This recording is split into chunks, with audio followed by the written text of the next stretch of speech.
Hallelujah. Thank you Jesus. और सब बहन भाइयों को जय मसीह की। और चलते हैं परमेश्वर के वचन की तरफ।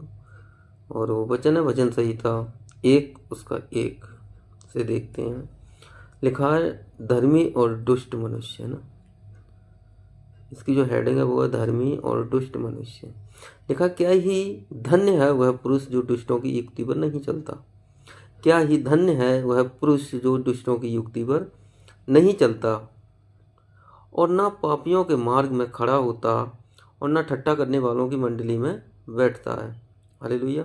परंतु वह तो यहोवा की व्यवस्था से प्रसन्न होता है और उसकी व्यवस्था पर रात दिन ध्यान करता रहता है।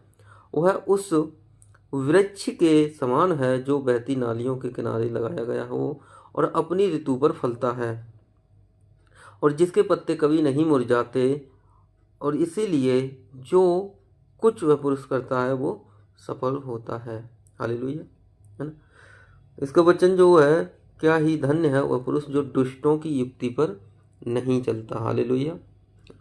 दुष्टों की युक्ति, है ना, जो एक दूसरों को नीचे गिराने की युक्तियां बनाते रहते हैं, है ना।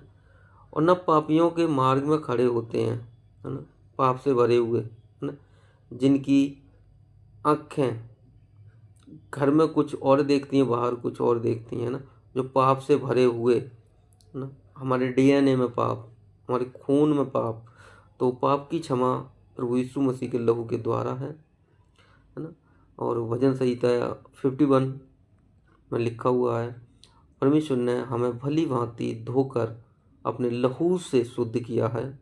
हालेलुया। देखा परंतु वह तो यहोवा की व्यवस्था से, है ना, परमेश्वर की व्यवस्था से प्रसन्न होता है और रात दिन हम क्या करते हैं उसी को ध्यान करते हैं, है ना।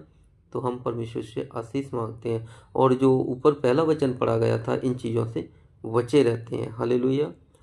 वह उस वृक्ष के समान, है ना। कौन से वृक्ष के समान?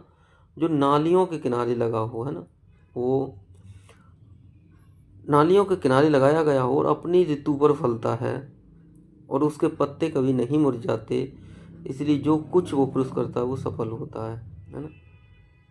जो पानी के किनारे हमेशा, है ना, सप्लाई खुदा की यीशु मसीह की ग्रेस मिलती रहती है, तो जो कुछ वो पुरुष करता है वो कैसा होता है? सफल होता है। हालेलुया। तो हमें अपने आप को देखना है, हमें परमेश्वर की व्यवस्था पर चलना है, परमेश्वर की व्यवस्था पर रात दिन ध्यान करना है ना। परमेश्वर अपने आप आगे को लिए चलेगा।